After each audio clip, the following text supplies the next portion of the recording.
afternoon, my Trues Clues aficionados.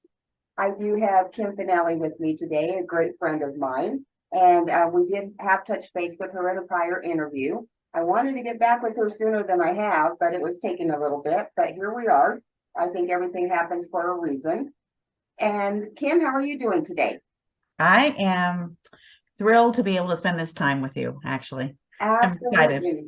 Thank you for that. We appreciate your taking your time out of your day to speak with us as well. I'm hoping that we can get to some questions I usually hear because being a person who has been metaphysical for a number of years, people do look at you odd when you do bring up that phraseology, especially when they're in regular types of religion. And I kind of wanted to take some of the sting out of it. It's mostly based like on scientific theories. A lot of your numerology is, Mhm. and a lot of it is spiritual and what you feel inside, but there is a science base to it as well.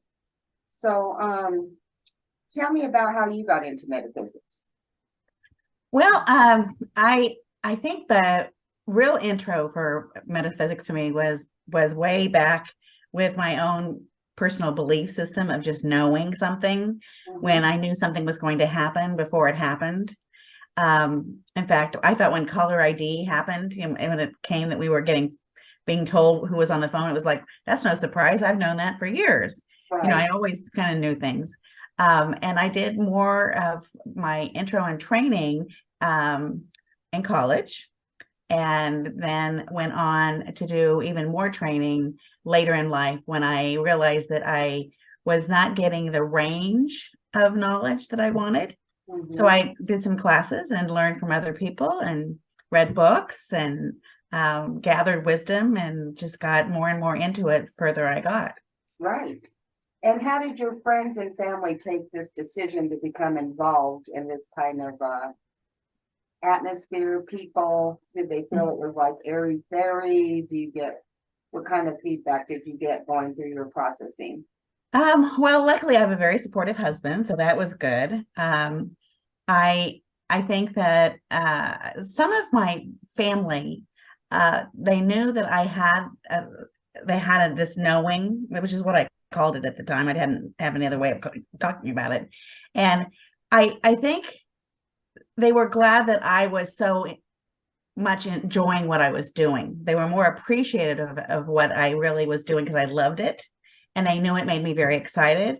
And because it was a shift from when I was doing theater, Hmm. which was back in the past. I think they saw this as something that I could do for a longer range because they could Right. see that theater was Right. wearing me out and this gives me Absolutely. energy. So I think there was an appreciation. I do think that the kind of woo woo aspect or airy fairy or any of that comes more from some of the people that I've met here in Ohio than I had back in Colorado. Right. It's a whole different world in Ohio, and so that's been more of an adjustment in the Yeah. last since 2016. I can see where that would be tough. And I think that culturally, your family being accepting of that is nice too. We grew up, in a Mexican kind of culture, so that is part of our realism anyway, Mhm. the supernatural. They really don't.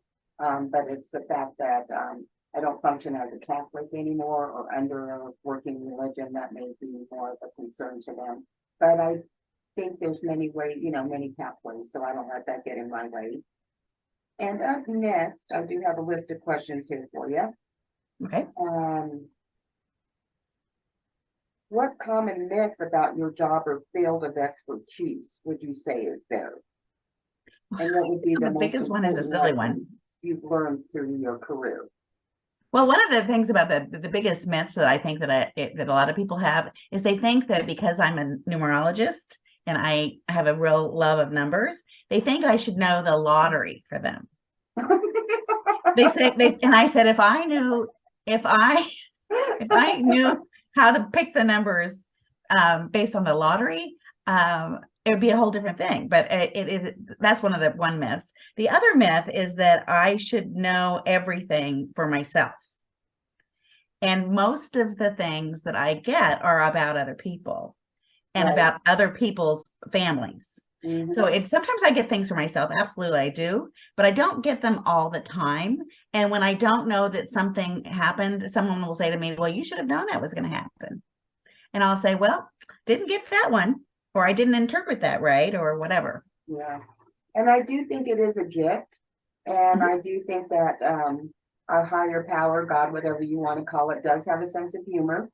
Yes. And we're not necessarily meant to apply that gift always in our own lives, except for where may it concern danger or maybe something really imperative that Sure. we need to know. But you probably already set out most of your life before you got here.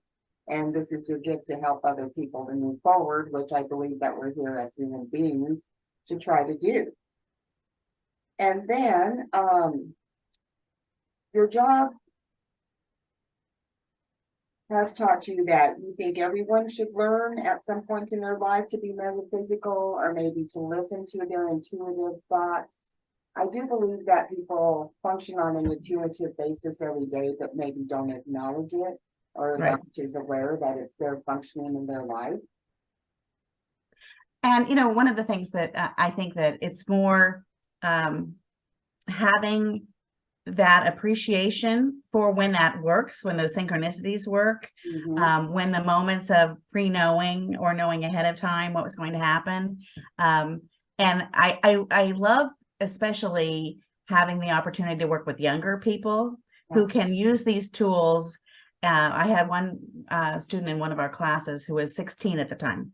And it was great to know that she was going to have these tools, because I call them tools. And, they're tools to access intuition. And there's lots of different ones in different ways. And some work for some people and some don't work for other people. That just, you have to find what works for you. And to be able to have those and have them over a long range of life, I think makes life a lot richer. And it also gives a reminder that everything is connected. We're all connected. And we're also connected to the energies that have gone beyond, the people that have passed. And knowing that all those connections make a difference in how we live our life. The more connected we are, the more powerful our life is, because we're connected to that. I agree 100%. And I also think that if you want to keep your mental body strong, your physical body strong, why would you not work in being active in your spiritual force as well? Whatever action that is for you. I'm not saying that this is for everybody, because I wouldn't suggest anything like that. But if there is an interest out there, I would suggest to people to definitely take a look at it. What do you do to prepare for a reading, both for the person and yourself prior to coming in? If I'm coming in dry and I've never had it before, what are you going to tell me? Okay, well, one of the things is that when somebody, for my preparation, we'll talk about that first. My preparation is that I make sure that I'm very grounded. I almost always talk to my husband before I do a reading to make sure that I'm really focused and I'm ready to be with the people that I'm going to be talking to. I just clear my energy so that I'm really available for that person and I'm ready. For the person, I suggest that they make sure that they have created the appointment in such a way that they do not get too stressed getting to my place. Because if they do, then I have to unpack that before we can get any work done. The other thing is that they have allowed enough time afterwards so that they can process, so that they're not rushing off to another appointment, so they can get the full richness of the appointment. So they're really focused while they're with me. And when they go away, they can kind of think about it without rushing off to something else. And the other thing is that I do suggest that people, if they have specific areas that they want to look at, that they have those questions or those ideas that they want information about organized. Some people come in with a list. I don't tell them to come in with a list, but some people do come in with a list of questions. Now, do you suggest grounding to them as well? Mentally preparing and opening their chakras, so to speak. That would be a great idea. Usually what I do is I ask them to just relax a little bit, and then I read their energy. That's the first thing I do as the start of the reading.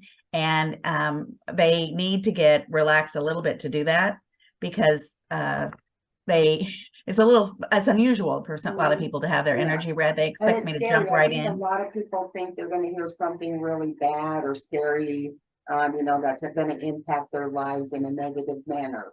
So if you do see something that's impacting their lives negatively, or maybe a physical issue that needs to be attended to, how would you impart that information to a client that you're seeing? Well, that happens a lot when I'm reading cards. When I'm reading tarot cards, because there will often come up a card, for example, the Tower card, which is a card that has people flailing as they're coming out of a building, a tall tower. Right. And they will see that card and they will immediately get a little upset. And I will explain to them the information is there to tell them how that something is coming so they can prepare so they're not flailing. It Right. takes the wisdom of what's coming ahead is to have that insight so that you can use it and be interacting with it in a way where all that fear is not present. The action is present rather than just reaction. Right. That's one thing I do. The other thing that I do often is that I tell them that I'm there to serve them. That's my job. Mhm. And if they have people that they are concerned about, for example, ailing parents or a spouse or something, I will tell them what I get with as much kindness. This is what I do. Right. And compassion as I can, but I don't hold that back. I have colleagues that do hold back any of those things. And one of my concerns about that is that part of our job is to, if I get information, it's not my job to hold on to it. Right. You're getting it for a reason. They're there with me in front of me because they want to know something. So I do it as gently and as compassionately as I can. Right. And when you were going through that, a couple of things came to my mind. Do you use minerals, gemstones to clear the energy when you're getting ready to do a reading in your environment? One of the things I do, I don't do that. But that's a good idea. One of the things I do is I have a special spray that I spray. Yeah. Okay. That is in the area. But the other thing is everything is always clean. Like if I'm using a tablecloth, the tablecloth is clean for them.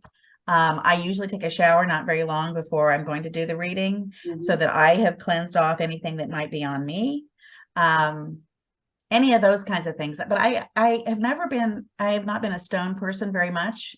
I've never really used a lot of them. Sometimes I do. In teaching, of course, I do that because they don't call to me the same way they call to some other people. Right. And the only reason it came to my mind was when you were talking about grounding. Sure. I thought of grounding minerals in the back of my mind. But also another question I had for you is, say you go for a reading. I did have this happen to me once. And I don't think I ever recovered from it. I went to a reading and I think she connected more with the ex-husband than she was connecting with me. And it was almost like an attack on me when she did my reading.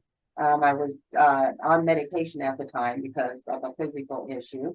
And she kind of accused me of being drug induced kind of a thing. And then told me not to say the Lord's Prayer, which is a go-to for me. And she didn't even say the name of it, but she was telling me not to invoke this prayer anymore. And then I was like completely blown from the whole thing. And then I was upset. So if you do happen to get in, because there are plenty of wackos in this business, what would you say, how do you approach that after you get out of a type of a situation like that? Well, I think what I would probably do in a situation like that, first of all, I don't ever tell people not to do something if it's already working in their life. Because if it's already working, it's not my job to tell them not to do it. But the other thing that I would do in that particular situation is I would get really grounded, because I did have one client once that I was concerned about his well-being. And and one of the things that I did is I gave some suggestions for grounding, and I also gave some suggestions for slowing down because he seemed to be a little revved up. But one of the things about that was trying to get, in fact, he's the one, because of the trying to read him, I had a hard time reading him. He's the one where I learned the way I read energy. So he was a real blessing to me. Right. Because I realized I had to do things a little differently with him. And so I changed how I did things. And I've changed it from that point on. So I do think you have to be careful when you're dealing with people, because you don't know what you are getting, because some people come in off the street, literally. Right. And you don't know who they are and you don't know anything about them, but you have to be careful of your energy, like the energy for me, so that doesn't get all over me, but I still am serving them. Yeah. I felt like I was dealing with a negative energy, and I just wanted to cut the cord between that reading, and I never went back to that place again after that. Sure, I can understand that. She came in, you know, as doing her own business there, but I just couldn't deal with it after that. Let's see. And I got that. Okay. So what are the last 3 books that you've read recently and that you would recommend to people to read? The books that I find really powerful are Wayne Dyer's books, anything by Wayne Dyer, especially The Power of Intention. And I read those books over again.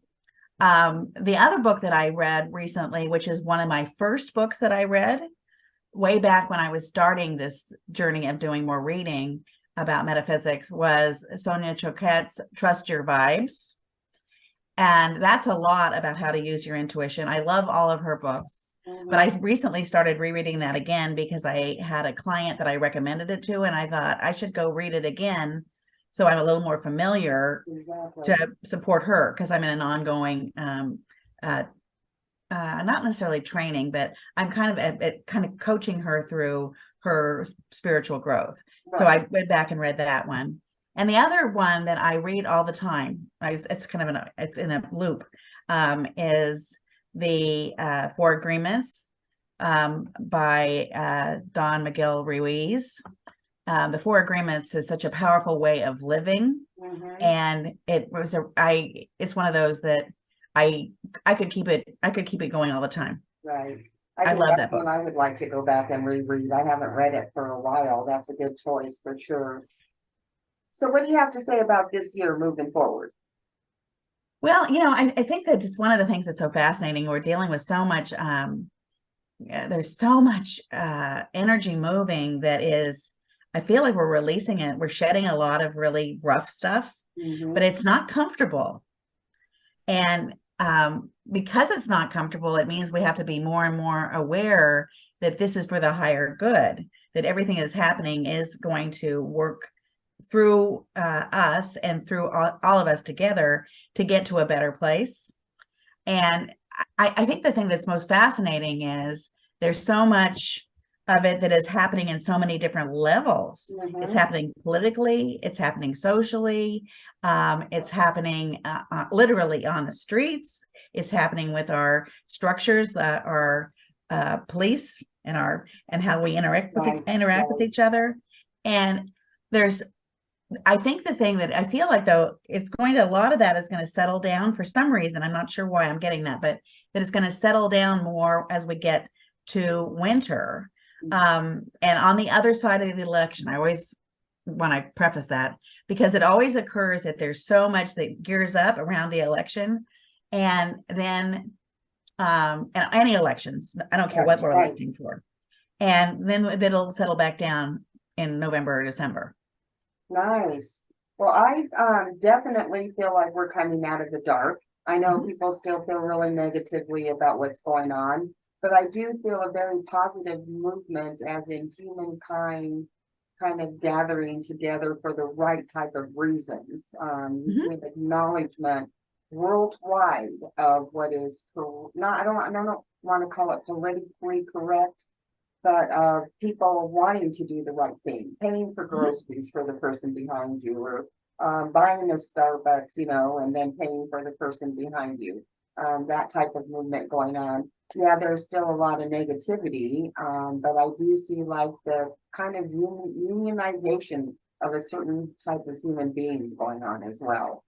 That Oh, that's a lovely way of putting it. I like Yeah. that.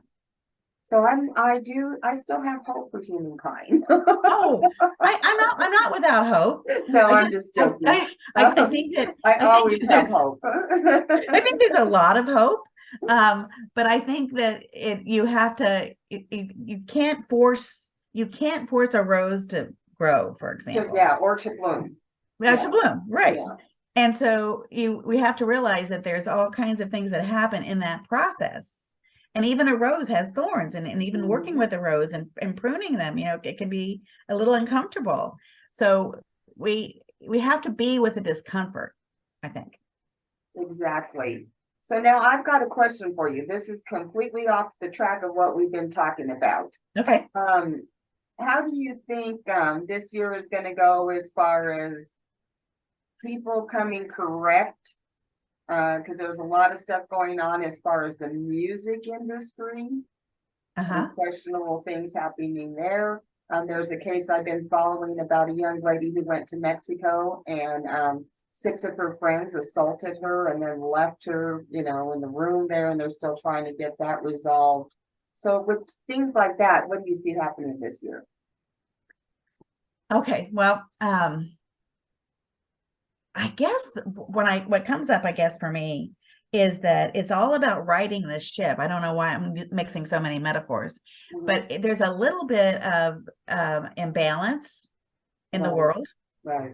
And to get things shifted, there has to be an awareness that we're all on literally the same ship. We're not on different ships. Right. We're on the same ship, and different things are happening in different parts of the ship. But if we don't work together, the whole ship will go down, and we'll end up losing lots of people, and only certain people will get off. Right. And so I think it's a lot like that. But I think that there's a greater awareness that we are on the same ship. Go ahead. What were you going to say?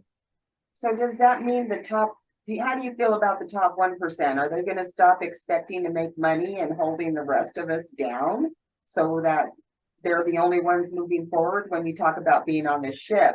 Right. Well, that's one of the things that in fact, that's the image of the ship sometimes comes up for me as the Titanic, because some of the people who got off were the people who had more of the money. And the people who were flooded immediately were the people who were the workers and the people who were in the lower parts of the ship. So I think one of the things that economically that is I do think there is some excitement in the possibilities of a rise of a third party. And I feel the separation between the parties. I don't know that it'll occur in the election of 2024. Right. I see. Yeah. It will be that soon, but the seeds of that could be planted, because I think there is enough awareness that the economic imbalance is ultimately going to not serve all of us. And people have seen that. People have seen that in, for example, states like Arizona. Arizona has done all kinds of things to change, not having any people come in. They weren't going to have anybody come in, and now they don't have workers. Right. So they're not having anybody be able to work. So there's a lot of thinking things through where we're not thinking. We need to start thinking like some other cultures do, where you think way beyond, several generations beyond, instead of just thinking the immediacy. That's my prayer for the United States. I want us to get caught up to how other cultures are treating workers, with their health care, with their family medical leave. And we're getting there. It's a progression. It's starting. So I'm glad at least we're in the process. I just hope that it continues. I agree. I hope it does too. So anything else that you want to put out there to the universe today, Kim? I guess one of the things I would like to put out is that the blessings that I've gotten from doing all this, and the blessings that learning to appreciate that my life is not all about me. Right. That my life is about making a difference with others, is learning to teach what I know, whatever that is, and share that knowledge whenever it's appropriate, And the last thing is that all of it can be done with a sense of humor. And sometimes I get a little serious in this stuff, and I need to remember to be a little lighter because Right. the lightness does make a Mhm. difference. I think that's true. My kids tell me I'm too real. But I'm like, you got to know the real me ain't gonna be here forever. But I do worry about them. I'm on my two expecting granddaughters for my 5 and 6 great grandchildren. So Oh my I'm goodness. concerned about the future of what kind of life they're looking at. Will they even have water? You know, has Sure. been a concern. So I just wanted to see what you thought about all that. But I never give up on humans. I always know, that hopefully we do find that balance again where we had it at one time, I think. But there is a certain, I think with that balance, there was a certain covertness that all people were not aware of that we're becoming aware of now. So hopefully Mhm. we can find the balance in that. Exactly. So I hope to get back with you in a couple of months, Kim. I know I didn't do that last year. Things got kind of out of hand, but I'm definitely excited to touch base back with you about June or so we can get another interview going. How do you feel Sounds about that? good. I love All these. right. Well, you all take care. Thank you for listening in. And remember, if you see something, say something. I'll talk to you later. Stay safe out there, Bye-bye. Kim. Bye bye now. Bye-bye.